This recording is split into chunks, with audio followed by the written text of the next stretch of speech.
All right, I'm gonna get to it in 1 second. I'm just sharing to my personal page.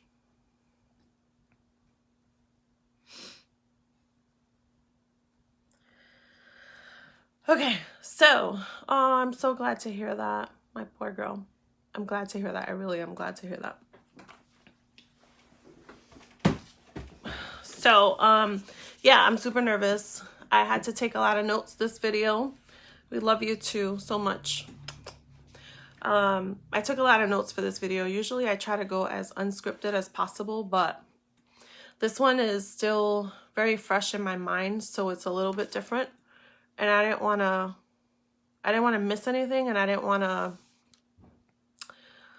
ramble or get off track because there's so much that could be said about it, but it's been really hard for me to talk about, and I think it's time. I didn't do right away.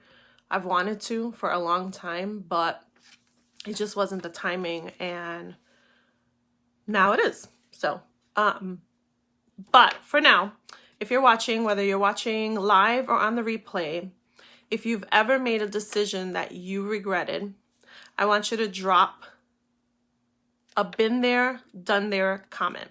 So just drop been there, done that. I don't need to know what it was. We all make mistakes, but I just want to know if there's ever been a decision that you've made that you've regretted.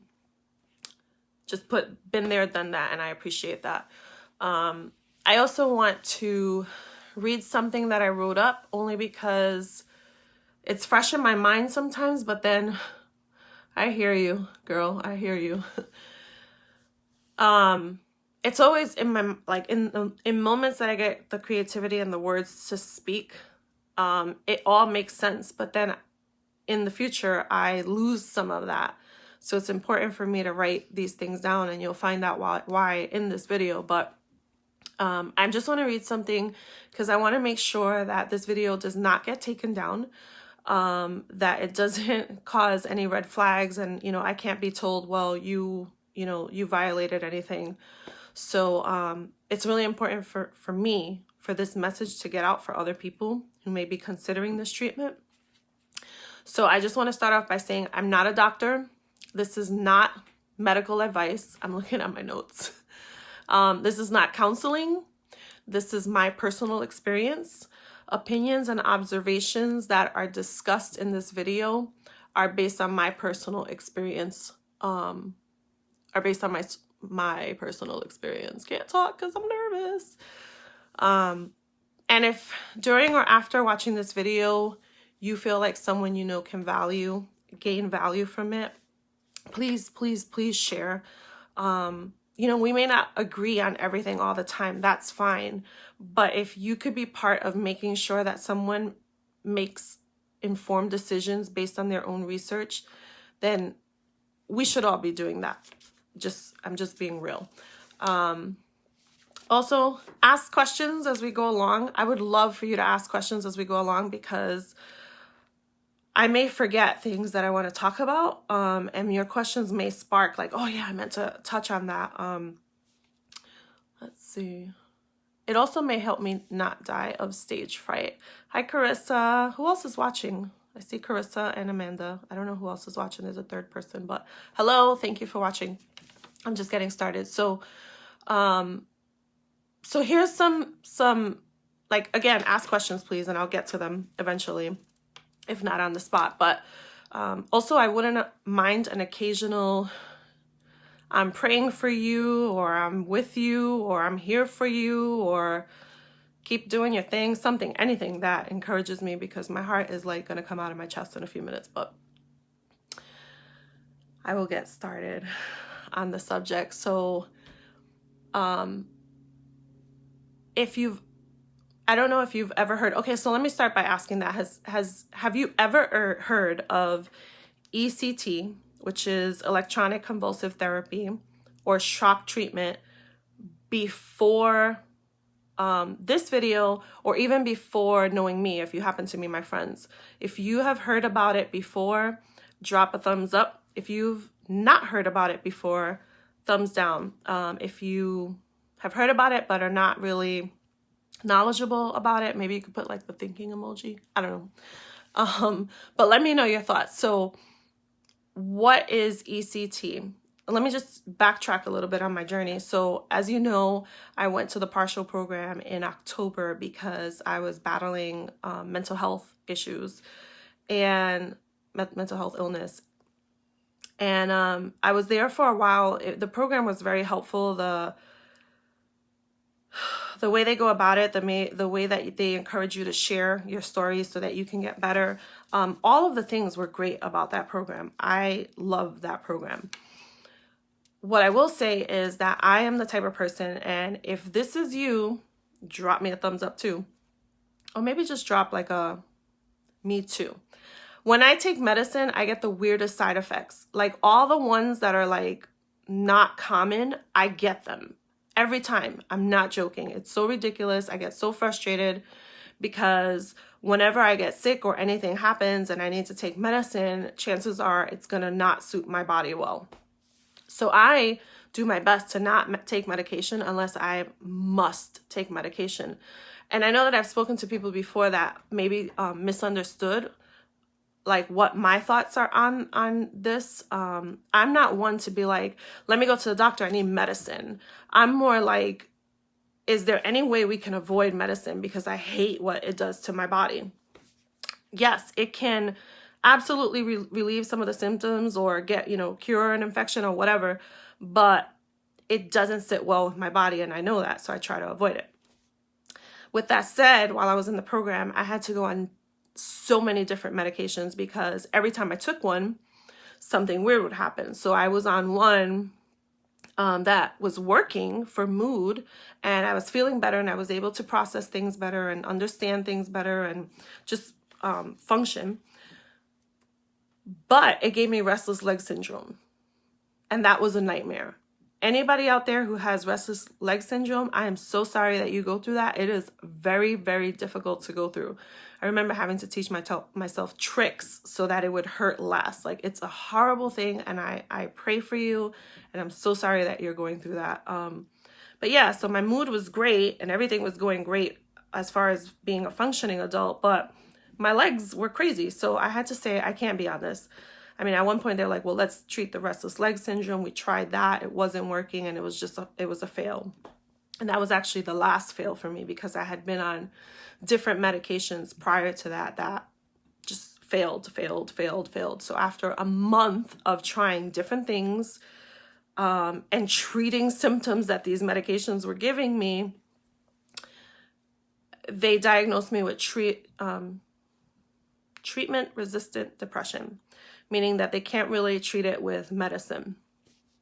And so they offered another option, which was, I think it's called TMS, and I didn't qualify because I've had nocturnal seizures in the past, and they didn't want that to trigger more seizures. So we couldn't do that. And then I think we tried like one more medication. That probably was the restless leg syndrome one. And then I was told that there was another option. It's not like they give it away, all the time, but they talked to me about ECT, and they asked me if I'd ever known, if I knew anything about it. And I said no. I was given a piece of paper with a YouTube video on it from some, like, I don't know, like a university of doctors or something like that, something to that effect, talking about how it works. And it was a scripted video, and it was talking about how, so many people that have done the procedure are feeling better, and it gets rid of their depression and, like, all the things. And I'm going to try not to cry this video. And so right underneath that is a crossed out video. And I remember looking at it real quick and being like, why would they cross that out? Because I remember I was told, watch this video, the one here, not the one on the bottom, the one here. And I'm like, okay, whatever, fine. I mean, I was so messed up back then. Like, I couldn't even think straight. I just wanted depression to be gone. So I watched the video, and I was like, oh, sounds good. I had a consultation with the doctor that performs the procedure, and he asked me if I watched the video. Yeah, I watched the video. And then he said, do you have any questions? And I said, well, I'm just concerned that, so let me explain what it is. I'm so sorry. ECT is literally, you go to the hospital 3 times a week and they put you under anesthesia, like surgery. They hook you up to IVs, they put you under anesthesia, and then they induce a seizure. And then they wake you up and you go into the recovery room and you go home and you do it again, you know, in 2 days. So I used to go Monday, Wednesday, Friday. When I asked, like, how does it work? The answer got, and please don't judge me as you're watching this video because you will understand why. Just watch this video from a perspective of this could happen to anyone. It could happen to me. It could happen to a loved one. So please, you know, before you make any decisions in your mind or any judgments in your mind, just hear me out first. How does it work? Well, we don't really know the complete science behind it, but we know that it does something in the brain and it works for people. And as someone who's like battling depression, like face on, like I was working hard in that program. I wasn't sitting back waiting for depression to leave. I was working hard in the program Monday through Friday. I was working hard with my Bible and prayer and family and friends. I worked really, really hard. And at this point, I'm desperate. So it's like, well, he's a doctor. And I mean, okay, they don't understand the science, but if it works, it works, whatever, you know, praise God. That's how I felt. And I asked if the induced seizures would cause me permanent seizures in the future. And he said, no, it's not. That's not how it works. Okay. Any other questions? No, I'm fine. I probably signed a waiver of some sort. I'm pretty sure. I really want to talk a lot about some of that, but I'm going to try to keep this focused, and then in a future live video, maybe talk a little bit more about some of the things that I realized were wrong. But, you know, signed my life away pretty much. And after talking to my husband, you know, we both were like trying to figure this thing out together. And another thing I should note is that me and my doctor did discuss that there was a possibility for short-term memory loss. It was never an absolute, but there was a possibility, and I was fine with that because I had, you know, everybody kind of has some short-term memory, right? It's not the end of the world.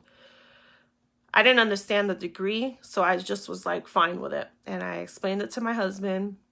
And then we didn't do research because what I said was, I don't want to do research because we both know that I react to everything, and I don't want to see something, a side effect that now I'm going to create in my own mind and give myself. I don't want that. I just want to do the procedure and have it work and, you know, be done with all of this already.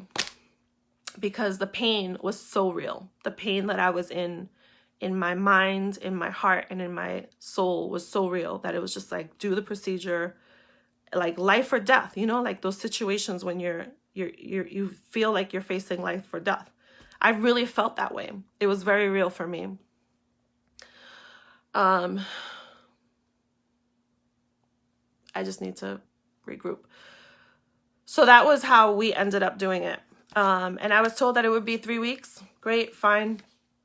I exited the partial program at that point because the ECT schedule was not going to allow me to continue doing partial, which I was really sad about because I was getting so much from that program, but I wasn't going to be able to keep up because I was literally doing this Monday, Wednesday, Friday, and we had to be there at like 6 in the morning. And then I was totally wiped out after that, and it just was not pretty. So it wasn't ideal.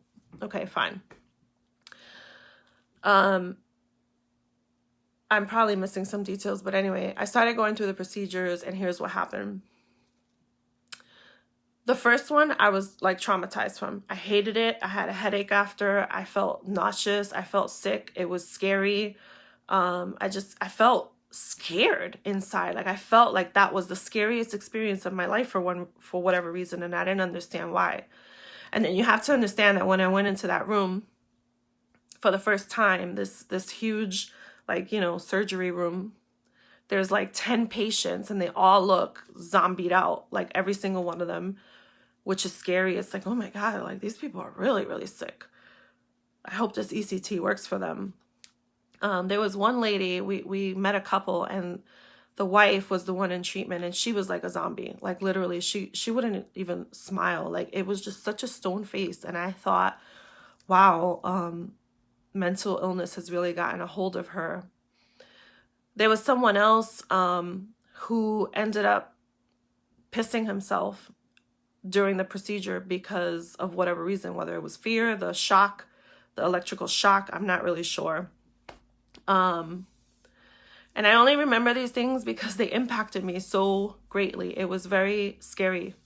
And every single person there looked like they didn't want to do this. Like they were just hopeless and in despair and scared. And it just felt so weird all of the time. It felt weird all of the time. And I think after my first one, which was like on a Monday, I went on Wednesday, and I remember crying in the morning and looking at my husband saying, I don't want to do this. Like, that was horrible. I don't want to do this. But we kept pushing through because we had hope, and we trusted that what we were being told was true. And then little by little, weird things started happening to me.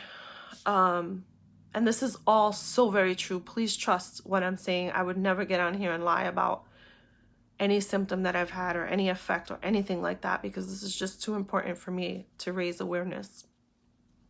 I started noticing things like I would have deja vu about the future, which sounds crazy, but it was so true. And my husband, if you ever want to sit down and talk to him, he can vouch. I would say like, I smell, you know, peanut butter. And my husband would be like, there's no peanut butter around. And then like 30 seconds later, we smell peanut butter. I know that sounds crazy, but it's what happened. That's how it started for me. And then it turned into forgetfulness, like forgetfulness here and there. But it progressed and it got worse. And, you know, my symptoms, like I was just kind of walking around in a daze at some point, like probably by week 2, I was like foggy and confused and very forgetful and almost zombie-ish. But I just thought, well, you know, it's just part of the procedure, whatever. Like, I'm really depressed. That's what's happening. And I expressed this to the doctor. I expressed that I was very uncomfortable, that it was making me feel weird. And he just kept saying, you know, give it time. You know, he would ask, like, how's it working? And I'd say, it's not. I don't feel any difference. And he would just, you know, give it some time. Okay, you're my doctor. I trust you. I'll give it some time. And then things like got really, really bad. I mean, it was so bad, and I'm not going to get into every detail because we'll be here forever, but it was so bad that we had Christmas, and I know that we had a great time in my heart because I feel it, and I have pictures to prove it, but I don't remember anything about that day. I don't remember anything about Thanksgiving. I don't remember anything about Christmas or New Year's, and it got to a point where I had to tell my husband to tell me stories about my own life. Like, can you help me remember what Christmas was like? Or I'd go into my closet. I make fun of this, but it's sad.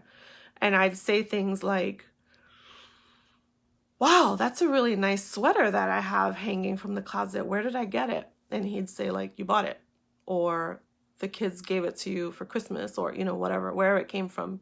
I didn't know any of my Christmas presents for the longest time, other than my slippers, because I wore it on my feet every day. But all the other Christmas presents, I didn't know who got them for me. I didn't know that I got them as a gift. So the funny part about that was, like, every day was Christmas, because I'd be like, wow, this is a nice shirt for like the 15th time. And even things I bought my family with all my love, I didn't know. So I look at my husband and be like, oh my God, that's a nice shirt. Look at you. Like, no, I'm being for real. I would literally be like, wow, you look good. Where'd you get that shirt? And I could tell in his face at some point that it was like, oh, I bought that for you, didn't I? It really was that bad every day of my life, from mid-December on through the end of January.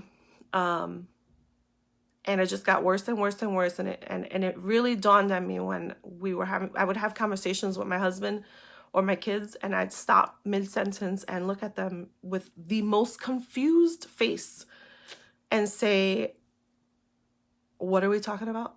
What was I just saying? Like, what are we talking about? What subject are we on? Because I had no clue what had just transpired. And every time I went to get the procedure done, I was a little more scared. And every time I went under, I was more terrified, because it was just a reminder of what this was going to do to me. But the goal was, it's going to work someday. And I complained and complained and was miserable and made that clear.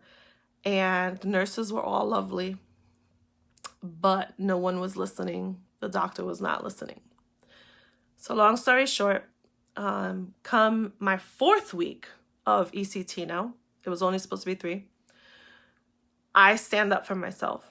And I make it very clear that this is not working, and that now I'm more suicidal than ever, because before I was suicidal over my past and mistakes and things, I was feeling better emotionally and mentally, but now I wanted to end it because I couldn't function as a normal adult. Like, my brain was not functioning. So I was asked if I wanted to quit. Let me just look at my notes. Hold on a second. Yeah, so once I expressed, give me a second.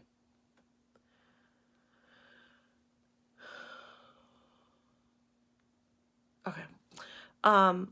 Sorry about that. This is why I need notes so much and reminders, and I've really had to learn how to navigate all of this, because my brain misfires all the time and it forgets things all the time. So I've really gotten use out of all the features on my phone, I will tell you that.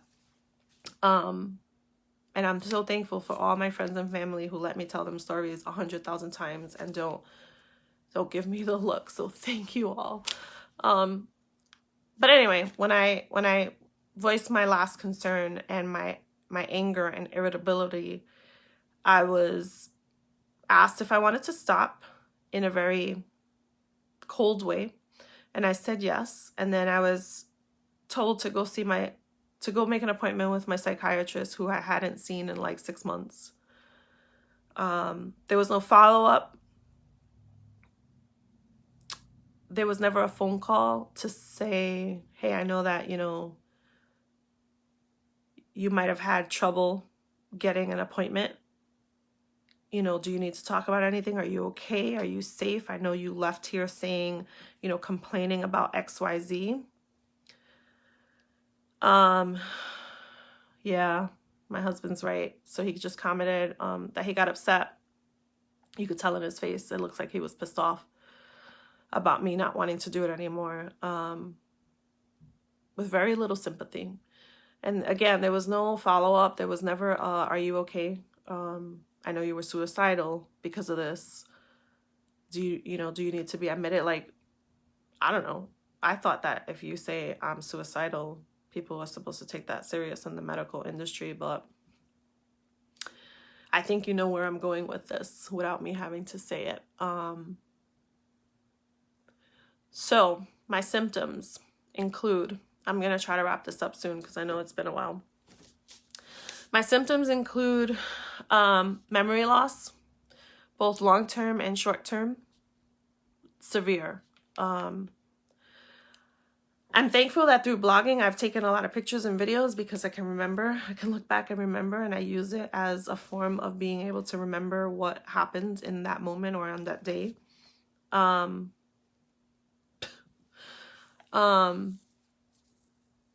I am very sensitive to light in a way that I never was. I get motion sickness for walking. I could be walking down the street and it gives me motion sickness. I deal with severe nausea, confusion. My ability to learn has dropped dramatically. A lot of things that point to brain injury. So I'm getting tested to see at what capacity my brain is functioning. And I cried to my psychiatrist this week, because I said to her, I'm desperate, I need help, will you please help me? Knowing that, you know, sometimes these doctors know each other. Let's just be real. I'm just going to put it out there. And now I have to be much more careful than I ever was. And so I prayed, and I prayed that I would go to the right person. And I didn't know if that was my psychiatrist or my doctor or my therapist. Like, I wasn't sure who that was. And after much prayer, I called my psychiatrist, and she was so great. And she's said, yes, there's something we can do about this, because I've been told that there's nothing you can do. I've been told that by many people, many professionals. There's nothing you can do. And she said, there is something I can do. I can get tested. And then based on where I test, I can do things to heal if there's any brain damage. And I can be honest, I really believe there is, because this is not who I was before. I always say, and I know it's probably wrong to say, but I always say I used to be a pretty brilliant person. And I know that I am in different ways now, but when you lose the capacity to do things that you used to be able to do without even thinking about it before, it's really hard to be okay with that. I don't want to accept it, because I believe that I can be healed. I believe that I can take steps and get better. And I believe that God is with me, even through this. That he's standing right beside me, and I see it every day with all the little miracles in my life that are huge miracles when you really dig deep. So I have faith. I haven't given up. I will never give up. I've learned huge lessons from this journey, and I continue to learn daily. And I'm not giving up. This is not a giving up video. This is an awareness video to say you need to do research before you go and do things. Because after the fact, I started doing research after I realized what was going on in my life. And I've come to find out a lot of things. Like, I read a reputable journal, a medical journal, that stated that the only true, the only true studies that they've done, controlled studies, was done by the people who design the machines that give the ECT. So why? You have a vested interest. Why are you the one performing the research and the studies and then putting them into medical journals and pamphlets? That doesn't seem right to me. And so I found out way too much after the fact. And I didn't do the research again because I didn't want it to go wrong. But now I'm like, man, I really, really should have done the research. But you have to understand, I was in such a desperate place, such a place of despair. So desperate to get better. I mean, I was at, church crying every weekend at the altar, like just praying and using every resource available to me, like just like losing it. And there was this offer made to me, and it just goes to show you that we have to be so careful and do our own research and talk to our friends. This is where the people that don't battle depression and mental illness, this is where you are key to someone's success, because you can be the person that says, I know you feel overwhelmed to do the research. Let me do it for you. Let me take this on. Let me help you. Neither one of us could do the research because there was so much going on. We were so overwhelmed and we were doing our best.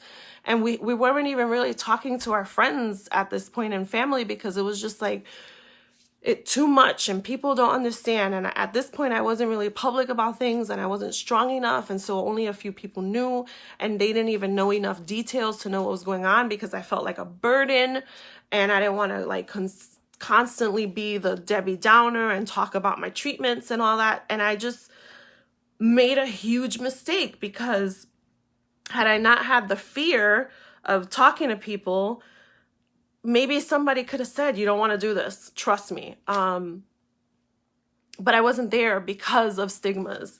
And listen, that's not to say any of my friends are mean or any, I'm not saying that at all. Please don't misunderstand this. But what I'm saying is there is a stigma attached, and we all know that.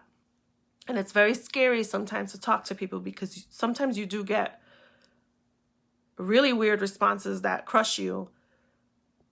It's important for us to end that. It's important for us to be there for each other and listen and be informed and do the research ourselves and help each other. If you truly love a family member, let's not worry about, I don't agree with depression, or I don't agree with what you're saying, or, you know, why don't we focus on, okay, what can I do to help? What can I tangibly do to help? Can I take you to your appointments? Can I be informed of what's going on? Let me, you know, partner up with you and check in on you, you know, once or twice a week to see where you're at and what's going on.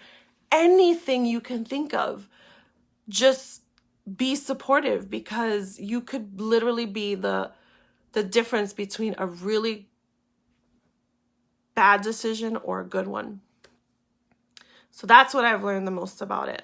Do your research. This goes with anything, not just ECT. This goes with anything that you are about to embark on, especially when it comes to medical treatments. You need to be informed. You are your best advocate. No one else will advocate for you in the medical field like you do. So don't accept everything at face value. Do your research, talk to people, try to get more information, try to see if anyone else that you know has gone through it. Let's work together. Let's work together, please. I really, really, really urge you to work together with people. If you know anyone who is battling depression and you think that this video might be the difference between a good decision and a bad one, please, please share it with them. Please share it to your timelines. This is not about metrics. I'm not on here like, oh, like, follow, and share because I want your views. No, this is really about, I made one of the biggest mistakes in my life with that treatment. And I'm paying dearly for the consequences. And if you follow me, I don't know what platform I put it on. I might have put it on my personal page. I might have put it on this one. But if I didn't put it on this one, I will. I created a graphic the other day because I was watching something. I was watching the Bible on Netflix, and there was a story of Abraham and Isaac. And it just reminded me that sometimes we force our own blessings. We think they're blessings. We force things to happen because we're not careful, we're not watching, we're not listening. And it could really turn out to be such a burden and such a mistake and something that you pay dearly for. So be informed, help your friends, share this video, comment, whatever you feel in your heart. I appreciate you watching. Thank you for making this easy. The comments and the views helped me realize why I'm doing this, and it is to help others. And I just love you all so much. And I'm so thankful for everyone's support. I'm thankful for the people in my life, and there are many who send me texts and check up on me and help me through memories and help me remember what I'm talking about mid-sentence and let me tell the stories 50 times. That kind of kindness is what the world needs. And that kind of kindness is what helped save me. So don't underestimate the power in your words and in your actions and in your kindness.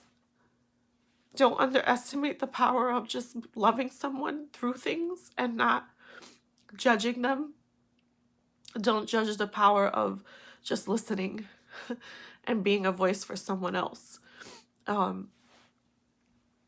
Through this journey, as painful as it has been, I've learned that love is literally the most important thing. And Jesus says it.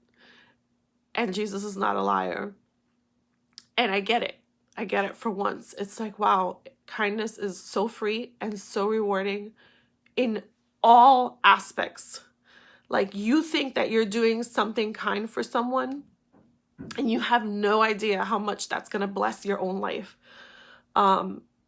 And how much that's going to bless the person that you're being kind to's life, and how much that's going to bless their family when they talk about the kindness that you gave them, and how it will impact all kinds of people because of one thing that you do for someone. And yes, helping someone with mental health illness is rough. I know it is. I see my husband sometimes. I see the worry. I see the concern. I see the sadness. I see the struggle. And I've also helped others with mental health illness, and it's so difficult and draining at sometimes, but you are so valuable. Your kindness is so valuable. Don't forget that. Don't stop being kind ever. Again, I love you guys. I love all of you. I love the interactions we have in this community. I love this page. I love what it's done for my life.